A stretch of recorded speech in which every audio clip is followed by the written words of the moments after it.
Man, this list has 3 Game of the Year winners, several 10 out of 10 masterpieces, and games that literally made me stand up and applaud. That's what we're covering today. These aren't just good PS5 games. They're the kind of games that make every other game feel weaker. I ranked them, I beat them, and now I'm sharing them with you. Number 1. Baldur's Gate 3. Starting off with a game that didn't just win Game of the Year, it basically swallowed the entire industry whole. Baldur's Gate 3 is a miracle. I've never played a game that respects my choices this much. If you want to talk to a corpse, you can.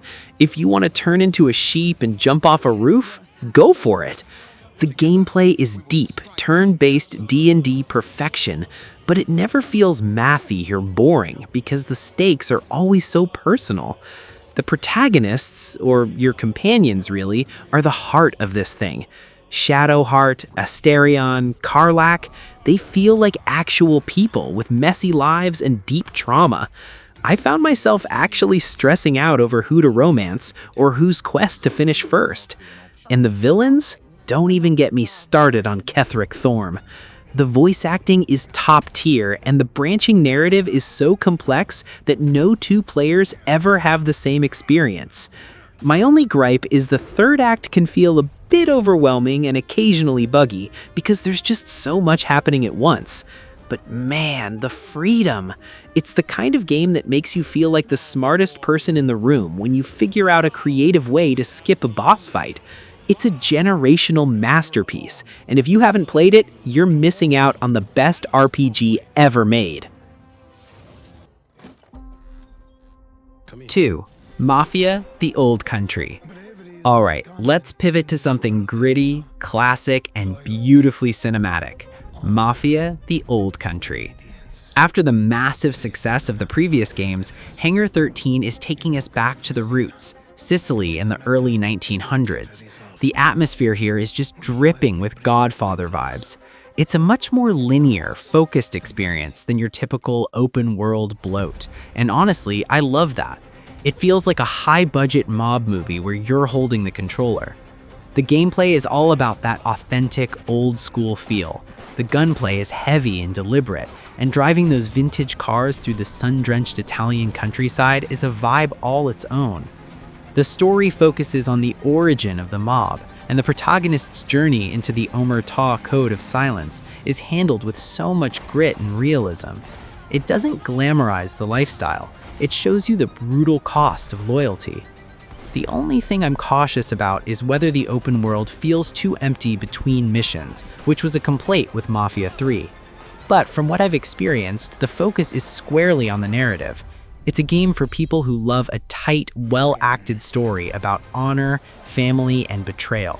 If you want a break from the fantasy stuff and want a grounded, mature epic, this is a must-play.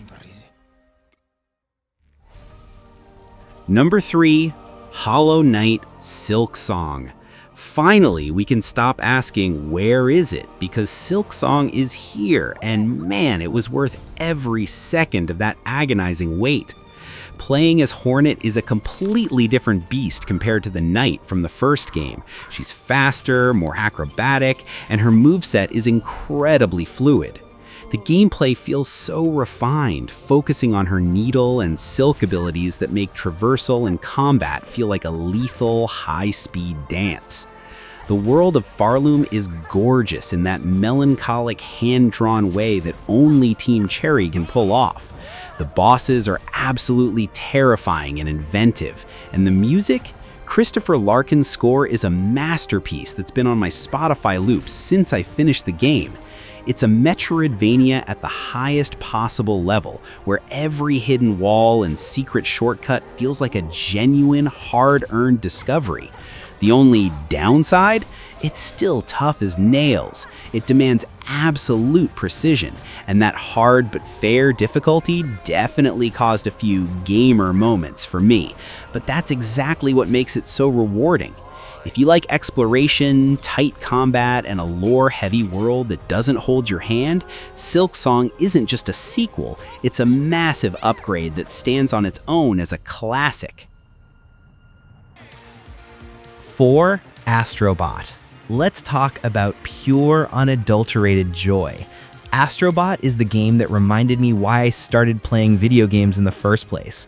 It's a love letter to the history of PlayStation, but it's also a platformer that rivals the best Mario games I've ever played.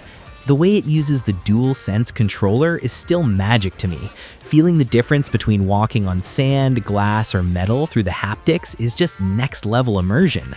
The gameplay is constantly throwing new ideas at you. One minute I was using a jetpack, the next I was shrinking down to the size of a mouse to navigate a clockwork level. It never gets boring. And seeing all those classic PlayStation characters, the VIP bots, scattered throughout the levels was a massive nostalgia trip that actually made me emotional a couple of times. The boss fights are creative, large scale, and just plain fun. My only complaint? It's over too soon because I just didn't want to stop. It's a bit on the shorter side compared to a massive RPG, but every second is packed with 10 out of 10 quality. It's the perfect palate cleanser game, polished, creative, and incredibly charming.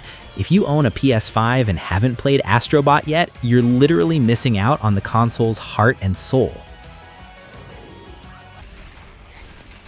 5. Wuchang Fallen Feathers. Man, Wuchang Fallen Feathers really caught me off guard. When I first jumped in, I expected just another Souls-like, but it has this unique flavor based on Chinese folklore and the Ming Dynasty that makes it stand out. The atmosphere is gloomy, dark, and super immersive.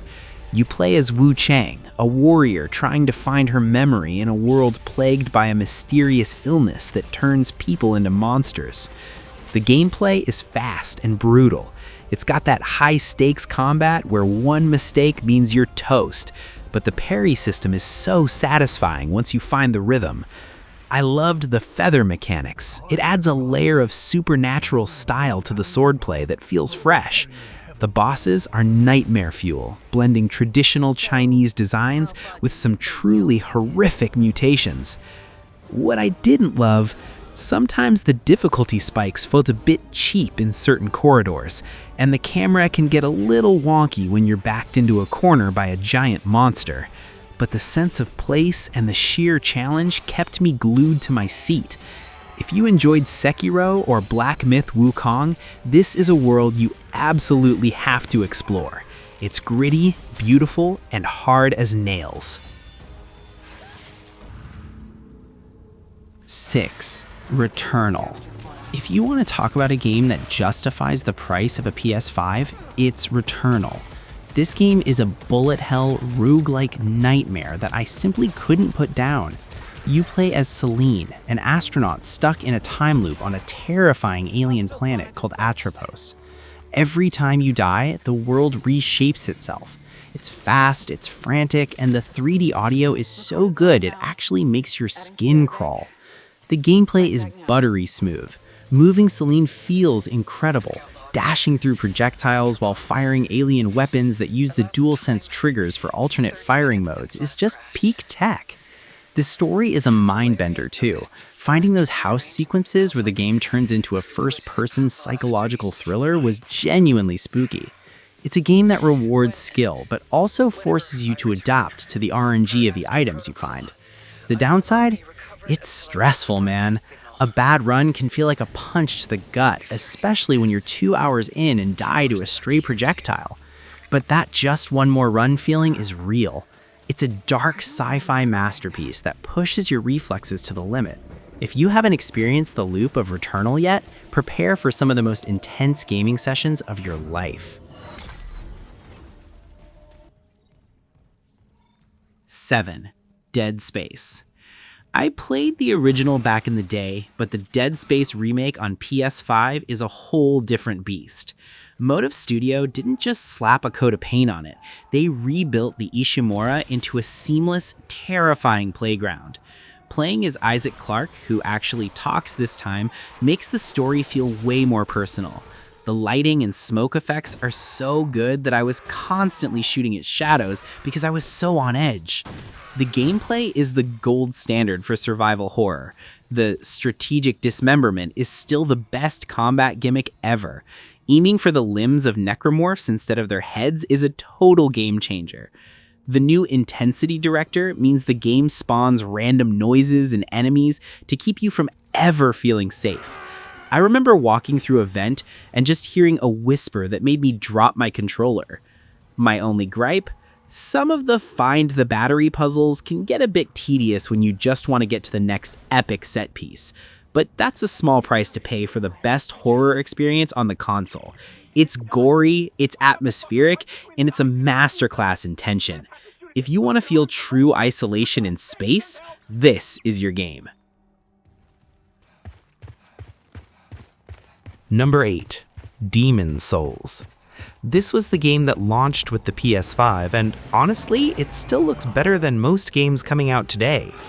Demon's Souls is the remake of the game that started the entire Souls craze, and Bluepoint Games did an unbelievable job. The world of Boletaria is hauntingly beautiful. Every time I stepped into a new archstone, I had to just stop and look at the textures on the walls and the lighting in the distance. The gameplay stays true to the original clunky but deliberate feel. It's slower than Elden Ring, but that makes every shield block and every parry feel much more impactful. The bosses like the Tower Knight or the Flame Lurker are iconic, and seeing them in 4K with incredible particle effects is a treat for the eyes. The haptic feedback on the controller when you strike a stone wall or get hit by a dragon's fire is something you have to feel to believe. What's the catch? It's old school Souls. Some of the runbacks to the bosses are brutal and can feel a bit dated compared to modern checkpoints, but that's part of the charm. It's an unforgiving, atmospheric journey that makes victory feel so sweet.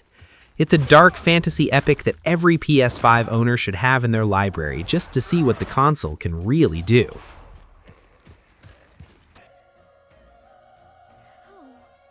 Number 9. Metaphor ReFantazio. If you thought Atlus reached their peak with Persona 5, Metaphor ReFantazio is here to prove you wrong. I sank an embarrassing amount of time into this one. It takes that social sim loop we love and drops it into a high fantasy world where you're literally campaigning to become the king. The art style is just chef's kiss. It looks like a medieval painting came to life. And the music? It's got this epic chanting vibe that makes every menu screen feel like a religious experience.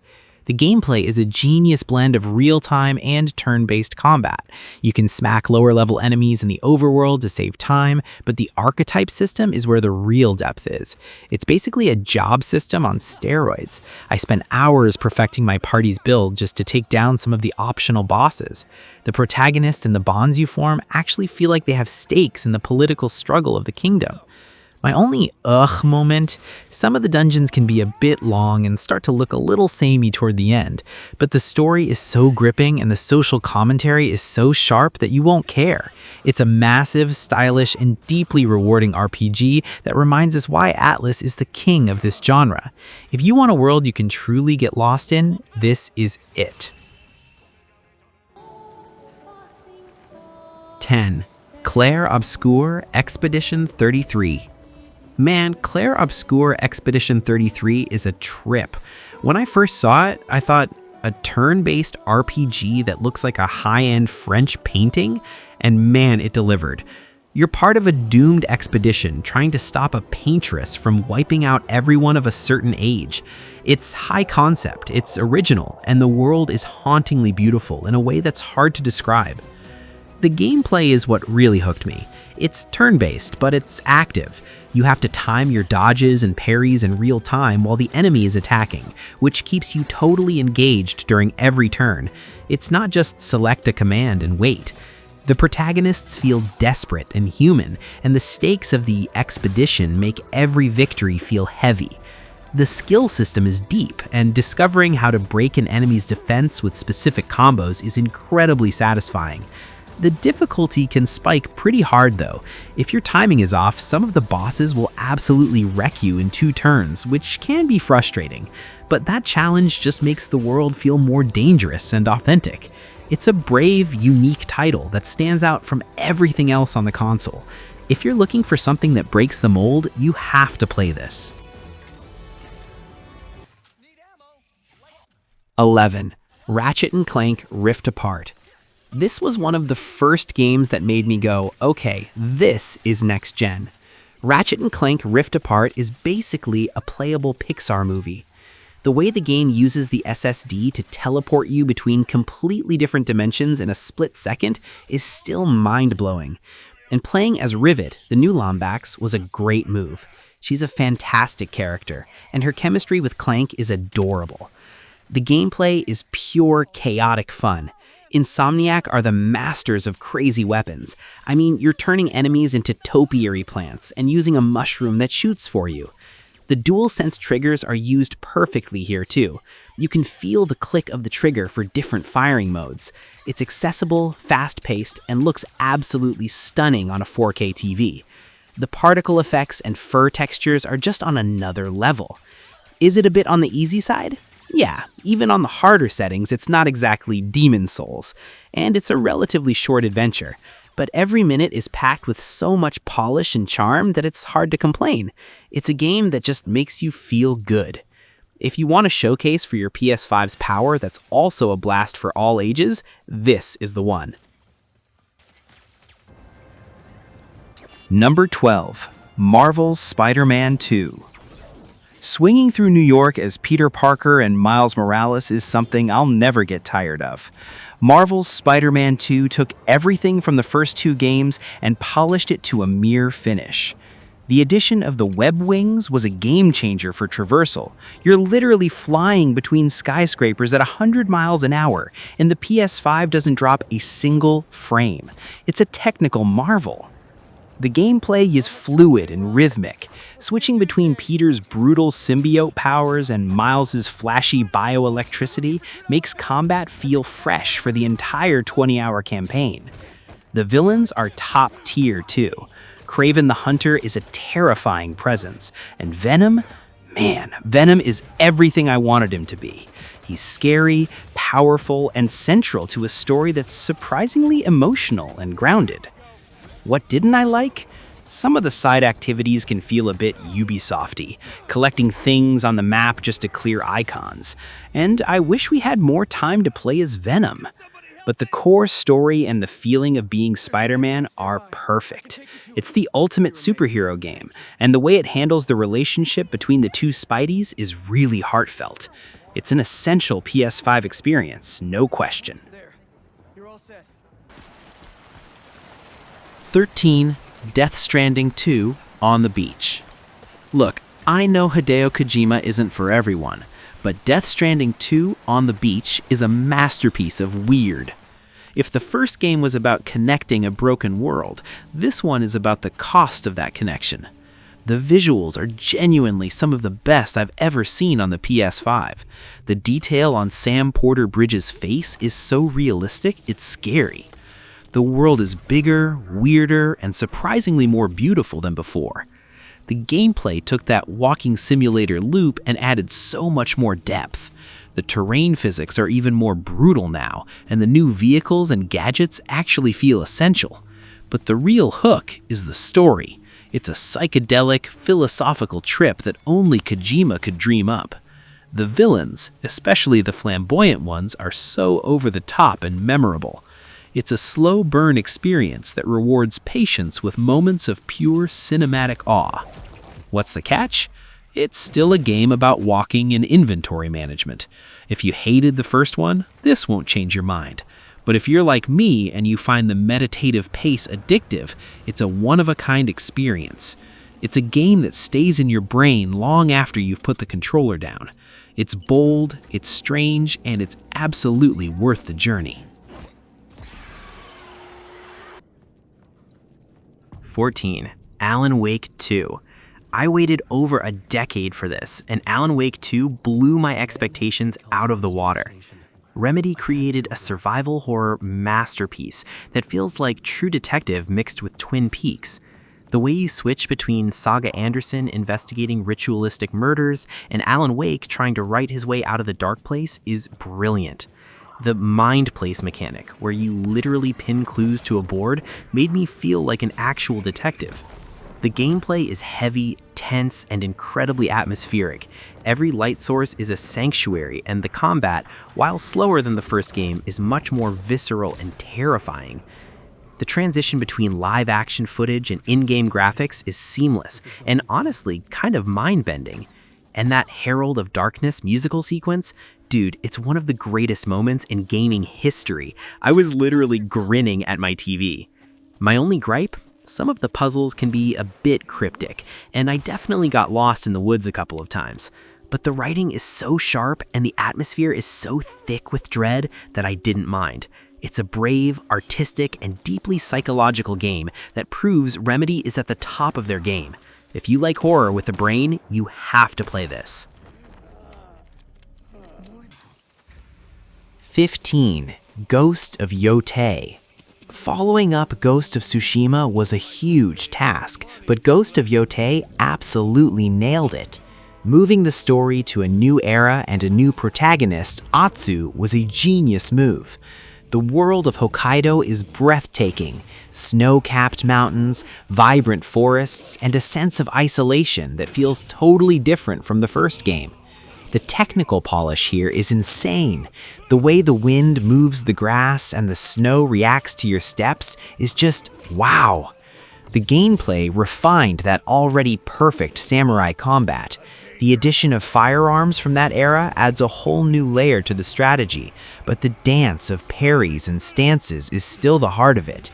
Atsu is a fantastic protagonist. Her journey is personal and gritty, and she feels like a true Ronin carved out of a harsh world. The exploration is organic, using the environment to guide you rather than a cluttered HUD. What didn't I love?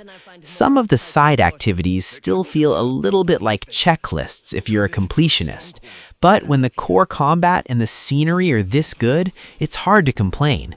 It's a cinematic masterpiece that captures the spirit of classic samurai cinema while feeling completely modern. It's an essential experience for anyone who loves open-world action. 16. Doom: The Dark Ages. If Returnal is a stressful sprint, Doom: The Dark Ages is a 200-mile-per-hour freight train through hell. This prequel took the rip and tear formula and gave it a heavy medieval metal twist. Playing as the Doomslayer with a shield saw and a flail? Man, it's pure adrenaline. The scale of the battles is massive. Sometimes I felt like I was in the middle of a heavy metal album cover come to life. The gameplay feels a bit more grounded and heavy than Eternal, but it's just as fast. The new shield mechanics add a layer of brutal defense that makes the combat feel fresh. And let's talk about the mechs. Piloting a giant Atlan mech to punch a Titan in the face is something I didn't know I needed in my life until now. The soundtrack is, of course, a masterpiece of distorted guitars and aggression that keeps your heart rate at 120 the whole time. My only complaint? My hands actually hurt after a long session because the action is so relentless. It's an assault on the senses in the best way possible. It's a game that doesn't care about deep lore as much as it cares about making you feel like an unstoppable god of war. It's loud, it's gory, and it's the most fun I've had with a shooter in years. 17. Final Fantasy VII Rebirth. I'm just gonna say it. Final Fantasy VII Rebirth is one of the greatest RPGs ever made. The scale of this game is staggering. Taking Cloud and the crew out of Midgar and into a massive, vibrant world was a dream come true.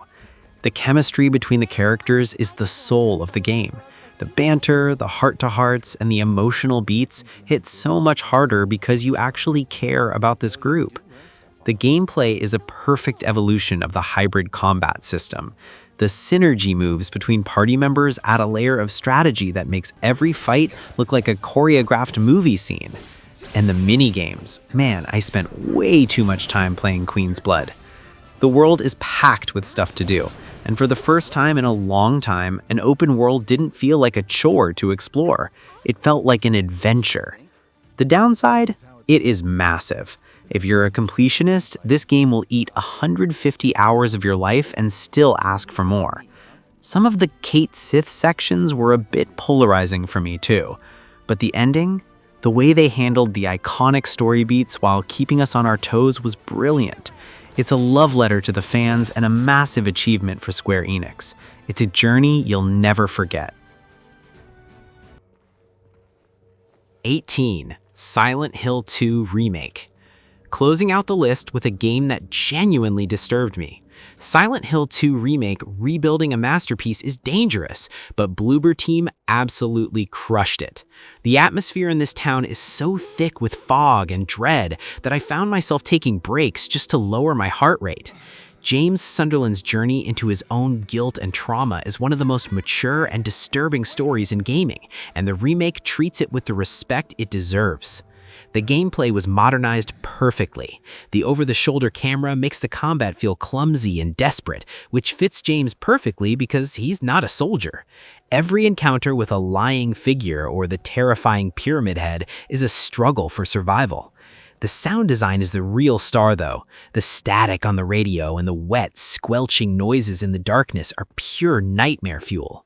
My only gripe is that it can feel a bit oppressive. It's not a fun game in the traditional sense. It's an emotional endurance test. But as a piece of psychological horror, it's peerless. It's a dark, beautiful, and heartbreaking look at human nature. It's the best horror game on the PS5, and it's the perfect way to wrap up this list of must-plays. And that is the list, guys. 18 games that, in my opinion, represent the absolute best of what the PS5 has to offer. Whether you want to lose yourself in the politics of Baldur's Gate 3, fight for your life in Returnal, or cry your eyes out in Final Fantasy, there is something here for everyone. But hey, that's just my take. I'm sure you have a favorite that I might have ranked differently. Which one of these games is your personal 10-10? Drop a comment below and let's talk about it. I read everything.